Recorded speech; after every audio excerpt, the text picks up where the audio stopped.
What's going on, everybody? Spaceballs here. Welcome back to another disgaea video. Alright, everyone, today we're going to talk about the best way to spend your resources, the best way to farm resources, nether quartz, the shops, all of that great stuff. So let's just get right into it here because it needs no further explanation. And the first thing I want to talk about is the shop and what you should be buying from the shop on a daily basis. Now, as far as the shop goes, I didn't even know that you could buy items from it till like the third or fourth day of playing.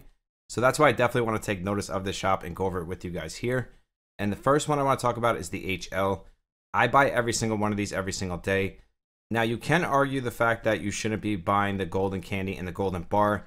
This is totally a personal choice. For me personally, when it comes to doing my bribes, I am always short golden candy, golden bar, the tuna cans, and I never seem to have enough. So for me, I like to buy these out every day. Now, if I'm short on HL, I probably wouldn't buy all of these out. Maybe I would just buy like one or two of them, or just buy the golden candy and leave the golden bar alone.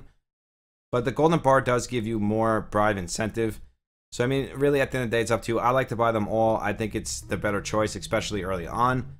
As the game goes on, and maybe I get later game, I won't be buying all of these. I'll just be buying the AP potion and the skip coupons. But buying the AP potion and the skip coupons is a must, I think. I recommend it 100%. Even late game, early game, getting AP and getting skip coupons for gold or HL is always going to be a benefit to you and your account progression. Now, with that being said, let's move on to the nether quartz. Now, we can see here we have an NE Prenny for 5,000 nether quartz. The thing with this is you can buy it. I wouldn't recommend it because you can do 3 10 pulls with this and potentially get a game-changing Nat 4. Now, again, if you're late game, which none of us are yet because we've only been playing for about 9 days because that's how long the game has been out, then I would say it would be okay to buy this Prenny.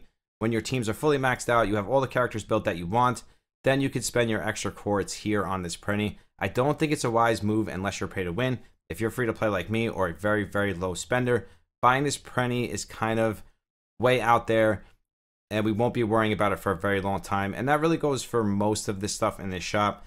Now, the subdue tickets, if you have your main team built, it's definitely better than buying summons because it's going to help your account in progression.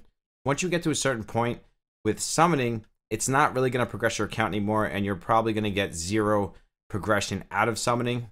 So coming here to the shop and using these nether quartz or the free nether quartz you get along the way, using them to get gate keys and maybe some of these reincarnation gems if you need these specific ones, it's definitely going to progress your account a lot faster than just spending all of your free nether quartz on summons. For me personally, I haven't bought any of this yet. I haven't had to. The only thing I buy on a weekly basis is the AP potions, and that's because this is a better deal than just buying them flat out. So in my eyes, these are must buys as well if you're filling your AP potion. Now, if you have enough AP potion and you don't need to fill it, then you don't need to worry about this right now. But just keep in mind, you can only buy 1 per day. And honestly, you're not wasting nether quartz by buying these. Same thing with the gate keys. If you buy them in a 10 pack instead of buying them individually, just keep in mind you're saving about 150 nether quartz. And if you only need a limited amount of gate keys per day, let's say you only need 1, buy the one that costs 100, not the top one that's just 1 single key. It's the same exact thing except you're getting 3 instead of 1. I'm not sure why they did this. The top one should be 50 and then the 3 should be 100. It kind of seems baity, but I think it's because the top one you can unlimited buy it and this 3 gate key set you can only buy it once. So this is a good purchase to do once per day because you guys know as you progress through disgaea, you need a ton of gate keys, especially if you want to rush through the XP dungeon, the reincarnation dungeon. We know that those level 2 and level 3 reincarnation stones basically drop few and far between, so having some extra gate keys is definitely a good idea. I wouldn't buy any of these crab sets. The only way I would buy these is if I absolutely needed to bribe something and I had no other way to get bribes, then I would come here and buy them. Again, if you buy the 3 and the 10, you're going to get a better deal than just buying this single. Something to keep in mind when you're buying stuff in this shop. Other than that, everything here is basically personal choice. Again, if you don't need to summon and your team is set, it's always better to come in here and spend your nether quartz than just spending them on random summons just to have a good time. That is a big issue that I have. I just love to summon and I always put summons over everything else, and that is definitely a big mistake. So let's move on here and let's talk about the equipment shop. Now, I did talk about this in my gear video. I'm going to touch on it here really quick. You should be buying the highest rank gear in the shop. For example, if I'm customer rank 17, I should be looking for gear that's rank 17 that has 2 or more innocents on it, because then I can farm that gear up. It is free to do. And then I can pop those innocents off. Or when I get higher level gear, I could take the good innocents like the attack ones, the HP ones, and then move them over to my new gear that's a higher level. So for example, I have a level 28 sword. I can level up the innocence here on these rank 16 and rank 17 pieces of gear, take those innocence and put them on my level 28 sword, which I actually did today. Other than that, I wouldn't buy anything else from here. Like this piece here would be okay, rank 15, 2 innocence. I probably won't use this gear, but again, the innocence would be good because if you get attack and HP, those are really rare and they're really good to have, especially as you progress through the game. Same thing goes for armor. I only usually buy stuff that has speed on the boots. And then again, I buy the highest rank, so rank 17 with 2 innocence on it. But again, the point here is there's nothing wrong with buying gear that has 2 or more innocence on it. You will definitely get use out of it somewhere down the line. Now let's talk about the assembly shop here and what you should be spending your points on. Now for me personally, I always go for the shop rank up. That's why I'm level 17, and you see we have none left here. Now another important thing to buy from the shop is the AP. I think you start off at 100, now I'm at 115. I buy that. I think it's just as important as the customer shop rank up. They go hand in hand with each other, so those should be the first 2 things you buy from the shop. And then after that, you can use your points however you want. It's really up to you. I would just say stick to the customer shop and stick to the AP cap. After that, really up to you. Let's move on here and let's talk about the Nether Hospital. Now this is kind of self-explanatory. Claim reward. You want to do this as much as you can. I'm an epic fail as far as this goes. You can see my damage taken, my defeated party members, and my party wipeouts are terrible. I don't really do this yet. I should be because you get awesome rewards from it. So this is a shop. It's not really a shop, but it's a place to claim rewards. So it kind of falls under that shop category. But you definitely want to keep an eye on this and do this. Get these missions done. They're really easy. I'm probably the only person in disgaea that hasn't done them yet. Now, as far as your nether quartz go, your free ones and your paid ones, most people want to just spend them on summons. And if you're always spending them on summons, you're not going to be able to take advantage of certain events, certain shop offers, whatever it is for that day. Like I said, gate keys, bribes, all that stuff can really come in handy. Maybe even the Freddy would be better in some cases than wasting all of these on summons. But I do recommend just saving half of them. There's nothing wrong with summoning again. Now, as far as the paid ones go, you can't really do much with them anyway. So I would just recommend using them on the banners that give you a guaranteed 4-star.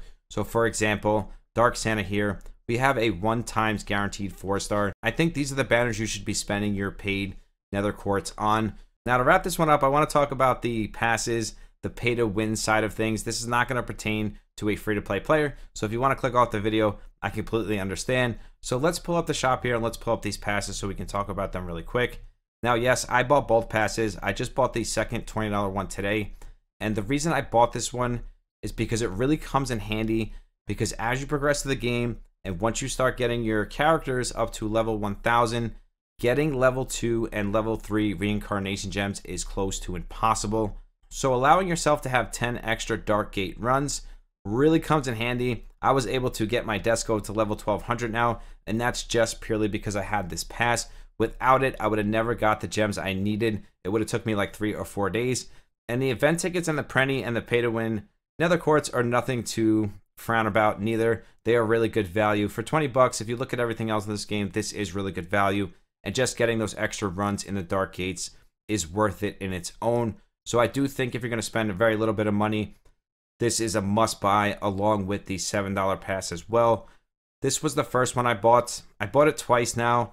Really good value. You're getting close to 400 paid nether quartz. You're getting 5 gate keys, and then you're getting 3 gate keys per day, 60 nether quartz, and you're getting 12 skip coupons. I use these skip coupons every single day. I love them. They make this game so much easier. They make the dark gate so much easier. So these two passes kind of fit perfectly together because if you have both, you could use these skip tickets and these gate keys alongside of the extra dark gate entries that you get. And the passes just work perfectly together. So having them both will really speed up your progression. Now, talking outside of these passes, I'm not going to go over every single pack here. I'm just going to touch on a few. Now, the first one I want to talk about was the $3.49 one.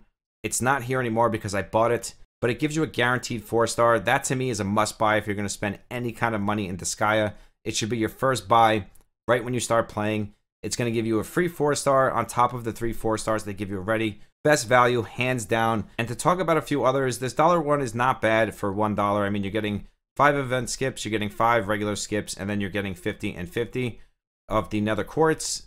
Not bad, but really, you can get better value, to be honest. It is just $1, but dollars do add up if you're spending them every single day. Me, personally, if I was a newer player, I'd go with this $15 one. This is going to give you 20 of these reincarnation gems. And again, these are hard to get. Level 1s aren't as hard as level 2 and level 3.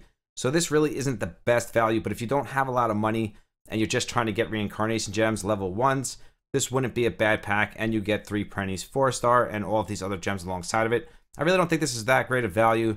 But if you're spending money and you don't mind spending a little bit to get your levels up, then this wouldn't be a bad idea. But I think the bread and butter here is this $50 one. It's giving you 5 4-star pennies, but then it's giving you 10 level 3 reincarnation gems, 25 level 2. You guys know that 25 level 2 reincarnation gems, that is a ton, and that is going to give you a ton of progression, a ton of levels on your Disco, your Laurel, and all of those great characters. Now, if you want to spend a little bit more money, even more than 50 bucks, and you're not bothered by spending 100 bucks in a game, this $100 pack is the best value, hands down. You are getting 50 of each reincarnation gem. This is going to hold you off for quite some time. You will be able to get your Disco way up there, probably over 2,500 or 3,000, way up there in the levels, so you won't have to worry about farming, reincarnation gems hardcore, so that you probably don't even need the second pass at that point. And you're getting an instant 6-star. You're getting an NE Prenny. You guys know that they priced this NE Prenny really high at 5,000 nether quartz. And if we look here, we're getting 10,000 nether quartz, basically 5,000 free, 5,000 paid. And then with this Prenny, that's another 5,000 nether quartz in their eyes, because if you buy it from the shop, it's 5,000. So if you take that value into consideration alone, that's 15,000 nether quartz, and then you're getting 50 of each reincarnation gem. Best deal in the game right now. You could buy just this pack and you would progress beautifully. And then you're going to get some good summons along the way. So you'll get those paid nether quartz, and then you can summon on the Roslyn banner and all of those other great banners that come in the future. But in my eyes, this pack is the best value in the game, period. Followed by the $50 pack, followed by the $3.50 pack. Now, all of these other packs are not bad, but if you're not looking to just drop a ton of money, I would stick to the 3 packs we just talked about. But again, this $20 pack, again, isn't bad neither. So let's say you only have 20 bucks and you really want a 4-star, you can come here and buy this one. The packs in this game, or the featured packs in this game, actually are pretty decent, and you really can't go wrong with most of them. If you're looking for that guaranteed 4-star, this pack is definitely for you, and then you're getting gate keys and skip tickets once again. But if you're going to spend 20 bucks, in my eyes, you're better off just spending the extra 30 and getting this bad boy right here. But that's just my opinion, and that is going to wrap it up for this one. If you guys have anything to add to this, please comment down below. I love to hear your comments. You guys help me out so much and give me so much awesome information. I would never be able to do this stuff without you. Thank you guys so much for the continued support here on YouTube. We still have the sub celebration going on. I'm going to announce the winners on Wednesday, so you have like another day or two to get a part of it. So that video is linked down below. If you want to be a part of the random giveaway that we do here on YouTube, all you have to do is sub to the channel, like, and comment on my past 10 videos, and that will automatically enter you into the random giveaway. If you want to join me on Twitch and Discord, those are also linked down below. We do 2 monthly giveaways on Discord, random giveaways on Twitch. I truly do love each and every single one of you. I will see you in the next one. Spaceballs out. Peace.